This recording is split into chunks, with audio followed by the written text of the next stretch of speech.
I ain't scared. I know who my God is. He said, go make, hey Vic, come on, man. He said, go make a sacrifice. He said, don't be acting like no punk prophet. Go up in there and tell them you coming to make a sacrifice. Because watch this, the only time people get uncomfortable with the prophet is when they ain't living right. If you make people uncomfortable, it's because of the anointing on your life. I feel like preaching today. If you make people uncomfortable, it's because you got the truth. And when they saw Samuel come into Bethlehem, they said, "What's wrong? Why something got to be wrong when the preacher show up?"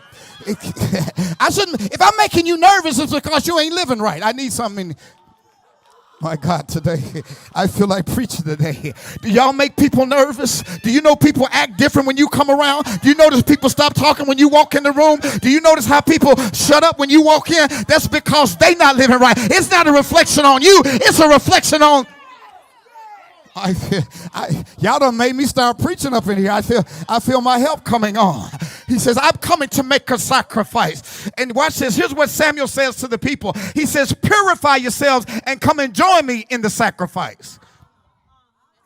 You don't want any and everybody coming to what God's ready to do in your life.